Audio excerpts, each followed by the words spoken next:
નમસ્કાર દોસ્તો, ઝાલાની ઝાલાગીરીમાં આપનું સ્વાગત છે. એક નવતર પ્રયોગ કરવા જઈ રહ્યો છું, કાવ્ય પઠન. આશા રાખું છું કે તમે વધાવી જ લેશો. એક કવિ છે શ્રી વૈશાખભાઈ, એમની રચનાઓ તમારી સામે વિડીયો મારફતે હું રજૂ કરીશ. એમાંની એક રચના છે આવનાર કાલની કવિતા, જેનું શીર્ષક છે ચેપી અણુબોમ્બ. તો રજૂ કરું છું.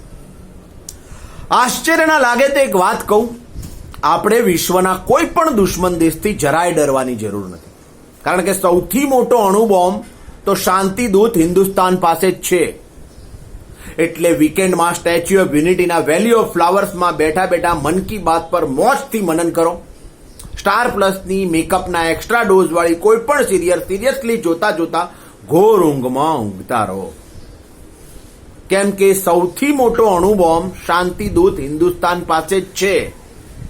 અરે હા ભાઈ, પૌરાણિક યુગની આ વાર્તા છે, જ્યારે માણસ માત્ર માણસ હતો, જંગલમાં રહેતો ને ગુફાઓમાં સૂતો, પશુ પક્ષીઓના લગ્નમાં વરઘોડો લઈને નીકળતો, નદીઓને પૂછતો ને પર્વતોને પગે પડતો, ને જો આકાશી કોઈ રૂહાની રહસ્ય સ્વપ્નમાં પંપાળી જાય તો વાંસની વાથલીને તાલીઓના તાલ સાથે નાચી ઉઠતો, ને વરસાદી ઢોળ સાથે મોર બની સુરીલું ગહેકી ઉઠતો. કુદરત સિવાય કોઈની એને હાડાબારી નહીં. પરંતુ એક વખત અમુક ધાર્મિક વૈજ્ઞાનિકોને આ હાડાબારીની ઈર્ષા થઈ કે સાલું માણસ માણસની જેમ વર્તે, ડર્યા વગર જે ખાવું હોય ખાય ને પાછું લાશ શરમ વગર નાચે ને ગાય. આવો અંધવિશ્વાસ તો કેમ કરીને ચાલે?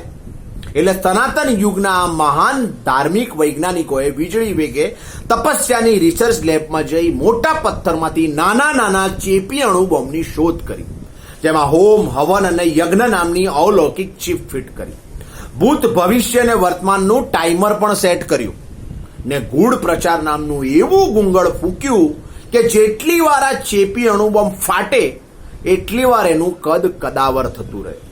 ને પછી આ ધાર્મિક વૈજ્ઞાનિકોએ આસ્થાના ફાઇટર વિમાનથી પેલા માણસની સ્વચ્છંદ ગુફા પર કરી દીધો હુમલો, ને પેલા માણસના મૌલિક જંગલમાં, ગૌરવશાળી સ્વચ્છંદી ગુફામાં, વાંસની વાંસણીમાં, તાલીઓના તાલમાં, આત્માના નાદમાં એવો ધાર્મિક જૈવ રાસાયણિક ચેપ ઘુસાડ્યો કે આજ દિન સુધી એ માણસની બધી પેઢીઓ લૂલી, લંગડી, બેરી, મૂંગી અને મંદબુદ્ધિ જ પેદા થાય છે.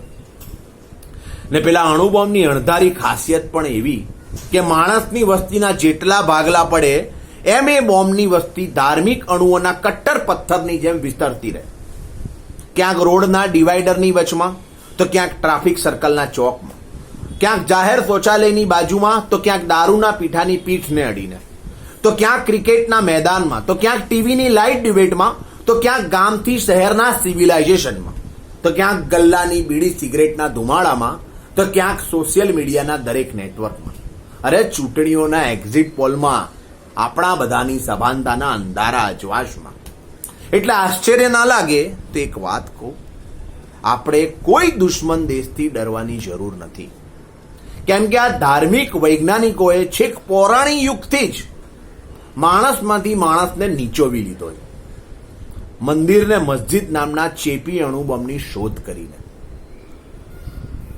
આશ્ચર્ય ના લાગે તો એક વાત કહું, આપણે વિશ્વના કોઈ પણ દુશ્મન દેશથી જરાય ડરવાની જરૂર નથી, કારણ કે સૌથી મોટો અણુબોમ્બ તો શાંતિદૂત હિન્દુસ્તાન પાસે જ છે.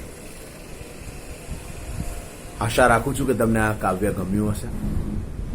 Thank you. કાવ્યના લેખક છે શ્રી વૈશાખભાઈ. Thank you.